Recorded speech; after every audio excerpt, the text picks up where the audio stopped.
Hey y'all, ready to get some turning done today. I have some wood glued together. On one side is walnut, American walnut, and on the other side we have some sort of exotic redwood from South America. So it's about half and half, so the ornament that I'll be making, Christmas ornament, will be a little off center color wise, but there's nothing wrong with that. It's gonna look pretty nonetheless. So let's get to it. So here is our ornament to be. What we're going to want to do to get it squared up on our lathe is to put lines from corner to corner. It's a little bit off, but it'll still work. Corner to corner, so we don't have something all cattywampus going down our lathe. And I don't carry a ruler on myself, so I'm just going to use my tool because the back end is straight. If you're using a tool like this and it's not straight, yeah, you probably shouldn't be using that tool. So we're just going to get some lines going across. We do that on both ends. And if you notice, I don't line the tool up quite on the corner. I keep room for the lead to go in there. If you have it right on the corner, you're going to be slightly off. So we got our X marks the spot. All right, let's get on the lathe. Alrighty, so we have our workpiece here. I prefer to get the workpiece started on this end and then line it up with this end. Reason being, this little point here, I can kind of stab that on my X, and then I can finagle this in while keeping it on this side. So we're gonna go ahead and do that. We're gonna press that in. Now we can line it up.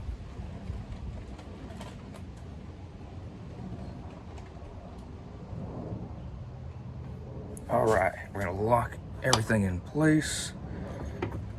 There you go, it's loose.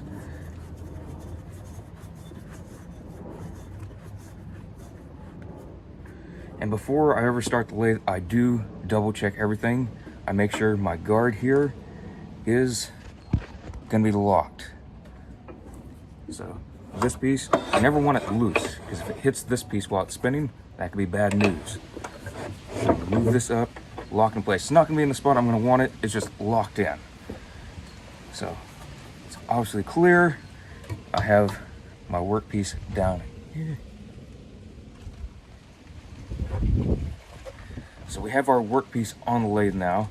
I never stand in front of it the first time I turn it on, just for safety. Even though I do have this, I'd rather not get hit with shrapnel from my workpiece. Because when it explodes, splinters go everywhere, big splinters. So we don't need that. Workpiece is on, and we're gonna test the lathe out, make sure it don't fly off. All right.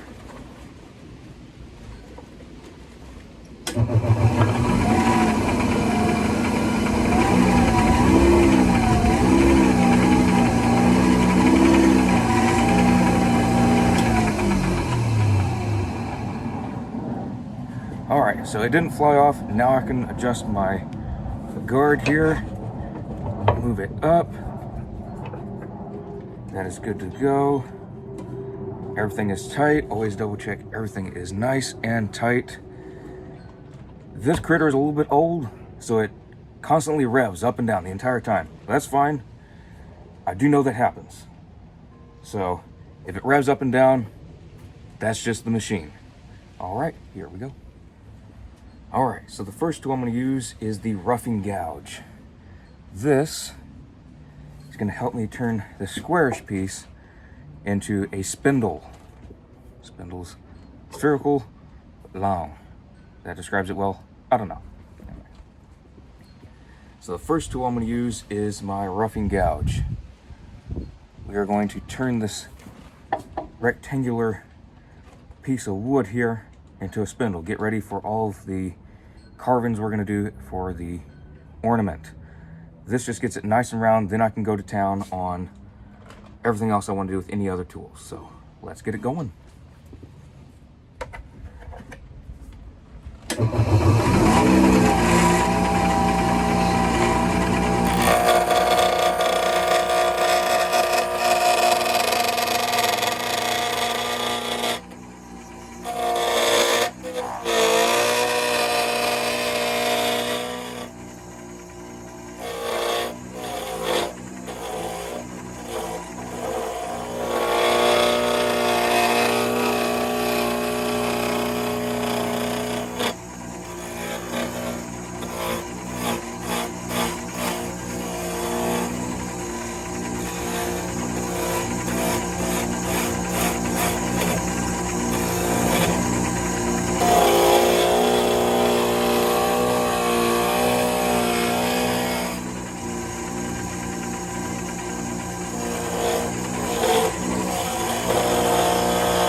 So the piece is being turned. Most of our flat spots are gone.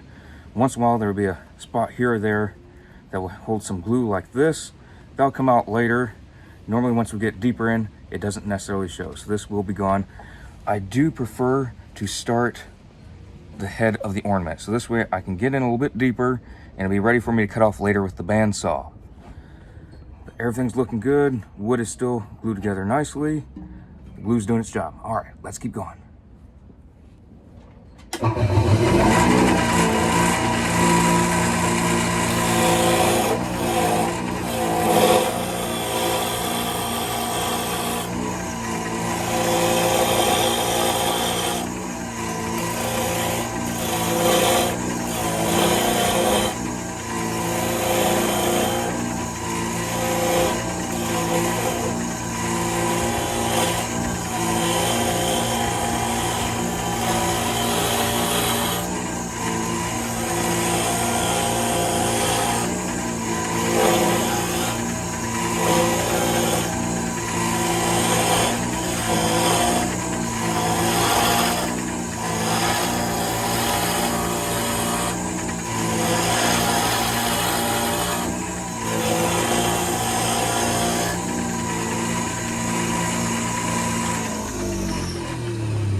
So here, I do like to get a general shape of the ornament. We can see we have a little glue still sticking out. That's fine, that'll be removed later.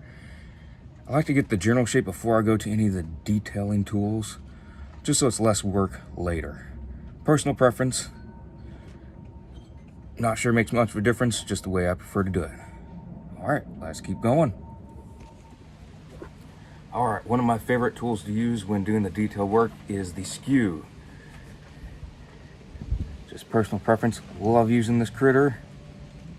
I just like using it going around making curves, all kinds of stuff that other tools could do. I just prefer using this one. So if there's anything wrong with it, I don't know, it's just a skew.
Another tool I really enjoy using is the parting tool. This tool is normally used for getting a workpiece off of other material, but I use it this way instead of this way. Why? Because it takes off material very nicely, and so far it has not ruined the tip, but I have several of these just in case.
So when watching the videos, I'm sure you realize there is some smoke coming off the workpiece and a lot of squealing going on when the tool is hitting my ornament to be here.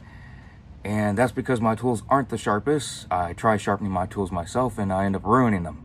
So I try and make them last as long as possible before getting a new set.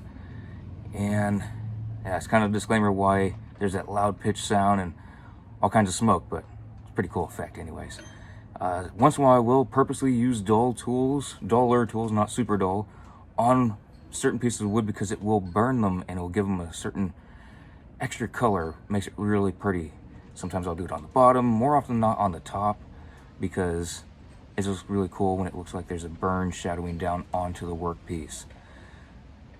Just try and get sharp tools. It makes it a lot easier, but it's pretty nice having dull tools with a cool effect at the end. So, anywho's, back to it.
So one thing I like to do is to stop my piece from turning once in a while, just to see if there's any little parts that chip off or just some rough spots on here.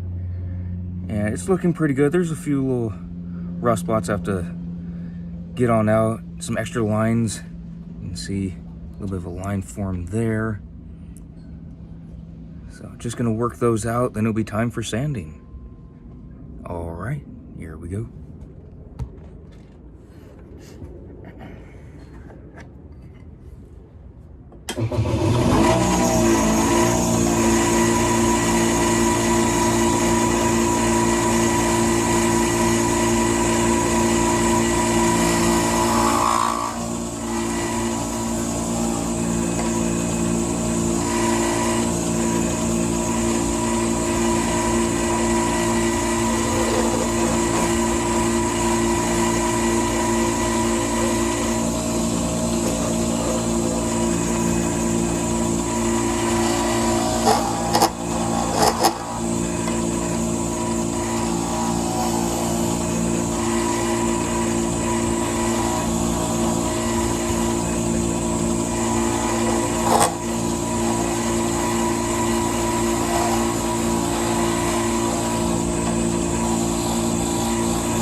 So it's looking pretty good here. Got some rough spots, mostly because of duller tools.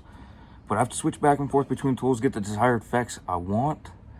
So just switching between tools, flipping them over, moving back and forth. It's kind of a game sometimes, going back and forth over spots that get smooth and get roughed out, smooth and roughed out. So it's just patience, a lot of patience. All right, let's get back to it.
So this little piece right here is giving me a little bit of an issue. It's staying rough.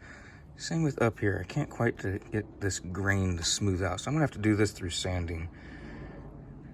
Not really giving up on it, just knowing when is best to get moving on with the process. Otherwise I can be here all day and then my ornament will be thinner than a pencil. So we don't want that. So we'll get to sanding now. So now we're gonna start sanding. I go through a bunch of different grits of sandpaper. Of course, he's already used some. I'll go through normally 180 to about 600. If I have a piece of paper here that is 120, but it's been worn down quite a bit on other projects, I will use that because it's basically a finer sandpaper at that point.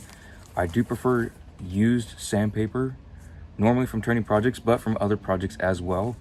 They seem to give it a little bit more of a shine. They don't take off as much material, but it's kind of give and take. I might start off with a new piece and then go to a heavily used piece of a higher grit or the same grit. And it just gives it a better effect in my opinion, but to each his own. So let's get sanding. Before sanding, I do want to mention I do keep my shield on.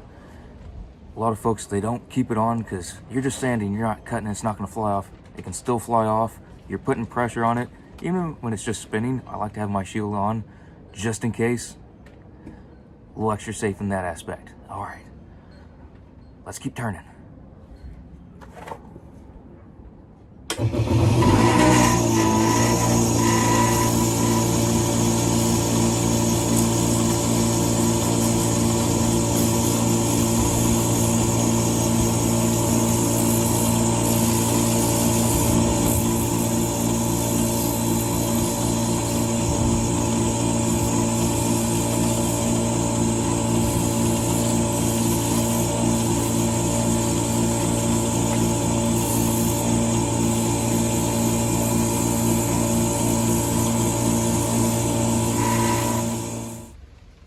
So this is just from the used 120 grit.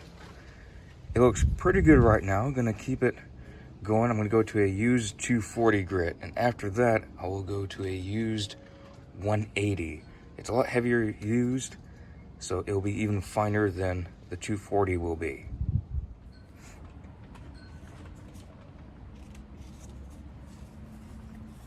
So here's our used 180 grit. I know the 0 is mostly missing, but it's heavily used, so it's finer than the 240.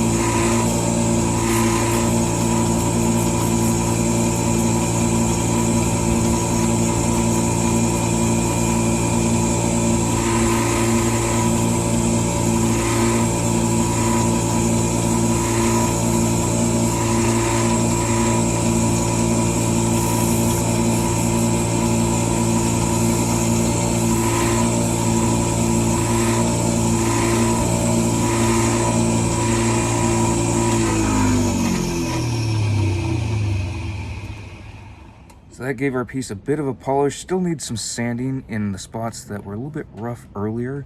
It's looking good though with that shine on it. So this piece has a tear from me using it so much on points, but what's nice about it is it does fit around, especially when it's spinning.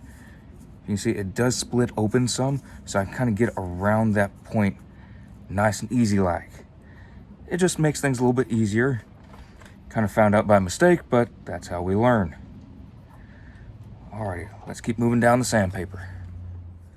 So with my 320 grit here, it is heavily used, but we just smack that and some of the dust will come out. I'm gonna use it only on a few spots because some of it, with that polishing from the cloth of that heavily used 180 grit, it's pretty much done in some spots. So I'm just gonna touch up a few spots and keep moving down the sandpaper in just a select few areas.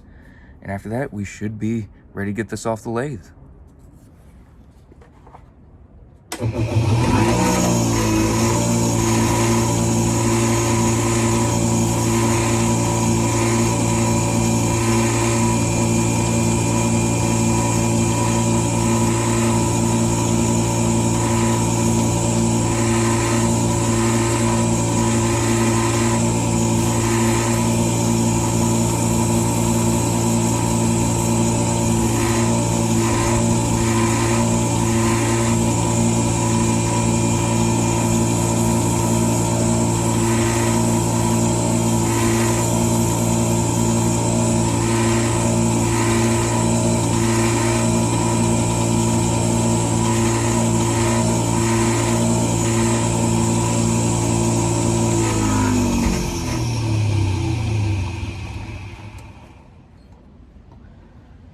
So that did the trick for a good portion of it. Some of it I might not be able to get out all the way, but that's fine. It still looks pretty darn good. Some of the lines, it does give it character, so we can see it was spun around. Sometimes it's nice, sometimes it's not so nice. If you like seeing tool marks in there, as long as it's not heavy gouges, it does look pretty. Other times you want a nice clean piece. So this, for me, is pretty good. I'm happy with it. I'm just gonna keep moving down the sandpaper a couple more times, then probably polish it up with that heavily used 180 again.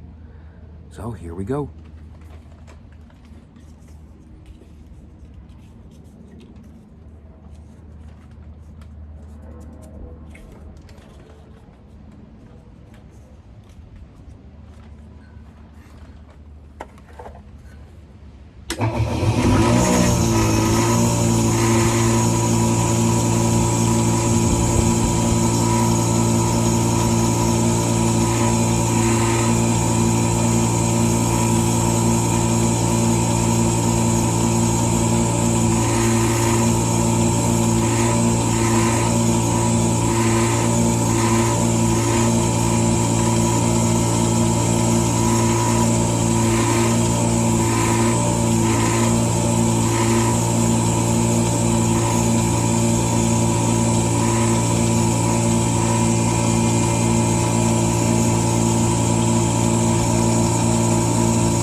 So this is looking pretty nice. Still have the rust spot, mostly because of the duller tools. I'm gonna fix that eventually, but as of now, I'm pretty happy with this ornament. Just gonna polish it up real quick with the 180, and then we'll polish it with some shavings. I'll show you that in a minute.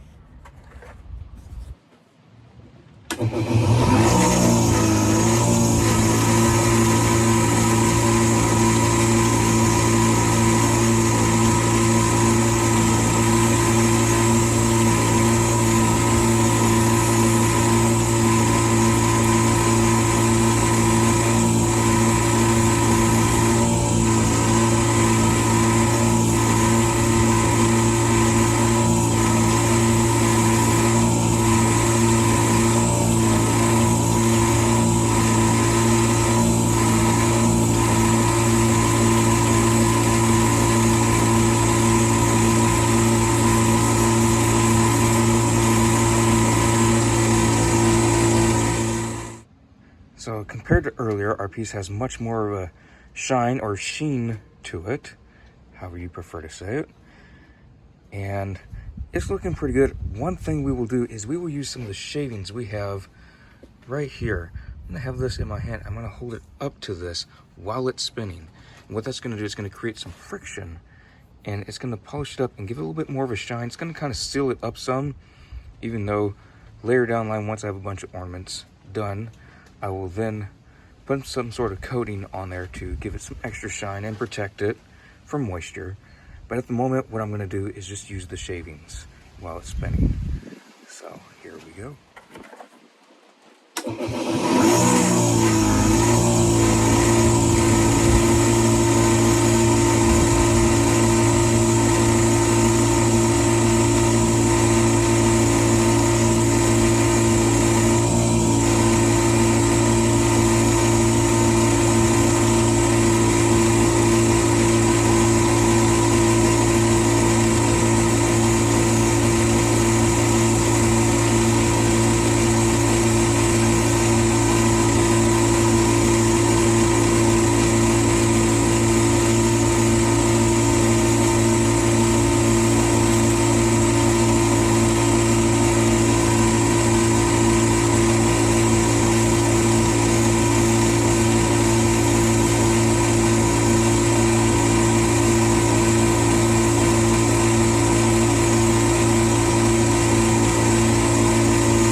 So while I was doing that, I could definitely tell I was giving it more of a sheen, more of a shine to it.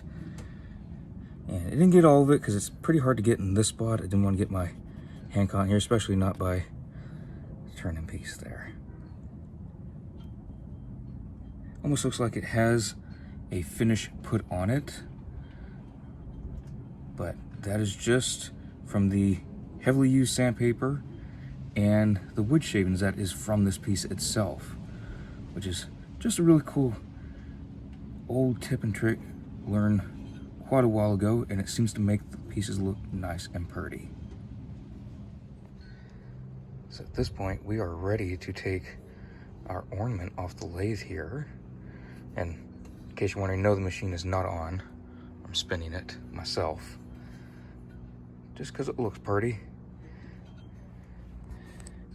We never take pieces off while the machine is running.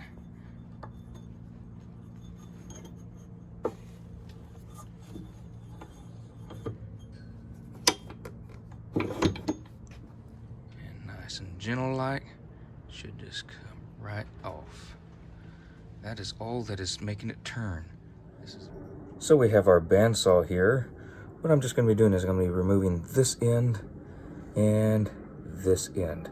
So then we can fix this in a little bit so it looks nice and pretty. And this end, we'll be putting a little hook in so we can hang it on our tree, or a loop, and we can put a piece of string on it to hang on our tree. So here is the bandsaw.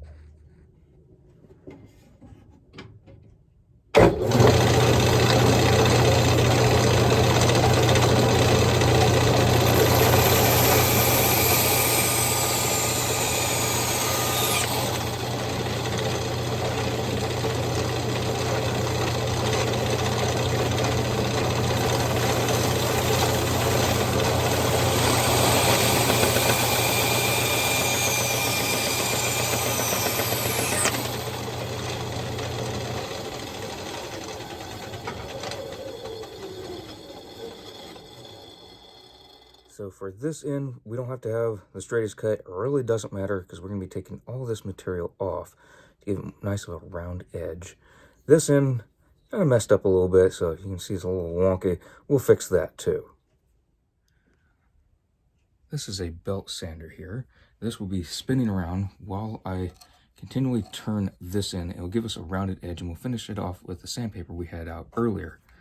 For this end, we'll be having it this way, so it looks like the grain of both woods is going in the direction of the belt sander. Little trick, not necessarily to fool anyone, it just looks better, more appealing. And then we'll also go over the top once it is done with the belt sander with the pieces of paper that we used earlier as well.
So for this end, it looks pretty rough. We're just going to smooth that out.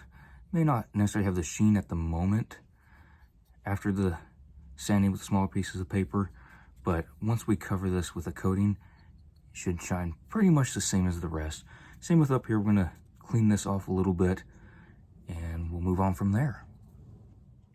So like we did on the lathe earlier, we will be going over our ornament with different grits of sandpaper just to give it that gradual smooth out. We're going to start off a little bit rougher with our smooth out 120 because it's been used so much. Now with the sandpaper, I will rough it out in a circular motion, but it's going to give it a bunch of grooves on there. So once we smooth it out with our finer piece of sandpaper, we will also want to go in this direction because that's the way the grain is going on both pieces of wood that were glued together. So we'll also do that somewhat with our 120. No need to be super gentle with it. It's not going to hurt our piece. It's not super thin, unlike some other ornaments. Those you have to be very careful when sanding out the end. So it gives our groove lines from the sanding a little bit more of a direction similar to the grain structure of both pieces of wood. Get a nice rounded edge there. Wasn't going for anything pokey. We need to stab ourselves with that.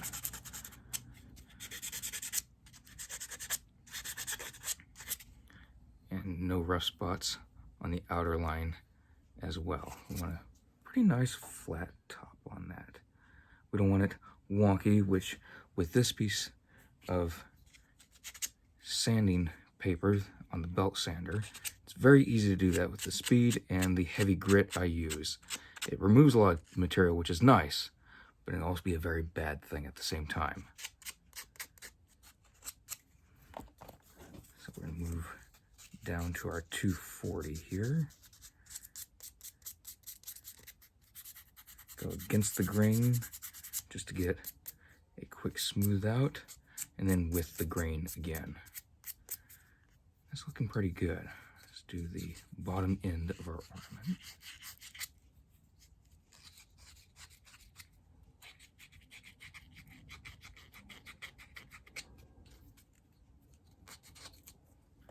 And we'll go with our heavily used 180 grit.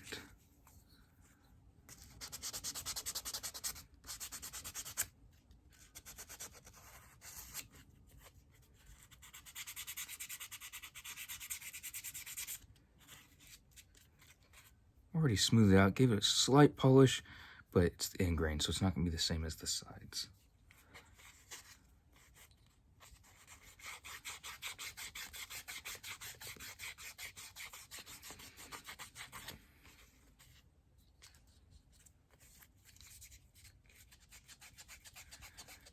Of course, I don't have the speed of the lathe on my side here, so it's not going to give it that polish. Speed does help, but this will kind of smooth it over, almost like a finish. Keep out some moisture from it. Because at this point, we are down to the actual cloth that is used, not necessarily giving too much of a sanding.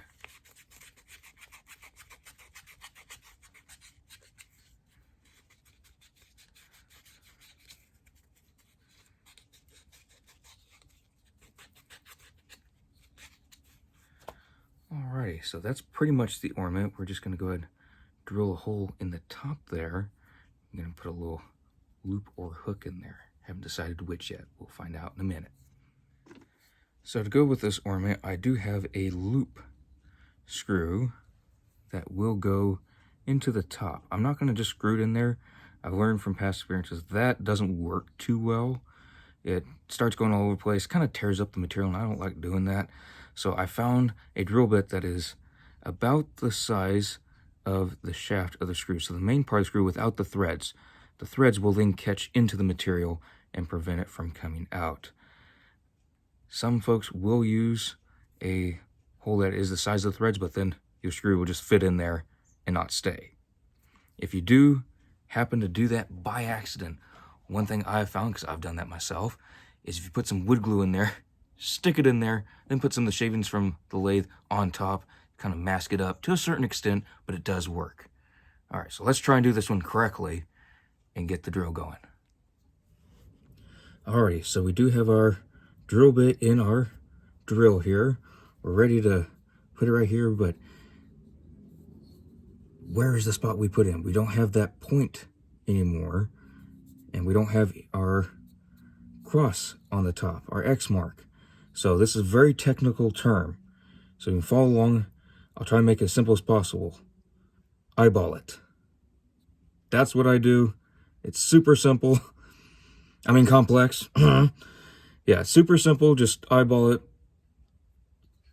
It helps if you kind of find the spot a little bit before you start the drill. Kind of find that little spot that looks like if you turn it all the way around before you start the drill, it should be the center point.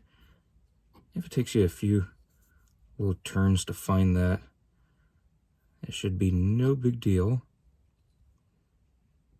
It might take a little minute. It happens. It's a lot simpler bringing out little tools. Use a little compass and all.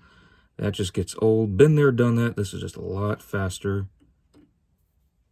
A lot simpler. So this looks pretty darn center. So I'm actually going to hold this on here while I start the drill. And I'm just going to move it up just a little bit because, again, our screw is not super big. So we don't need it to be big. So we're just going to go down to about right there-ish, technical term. All right.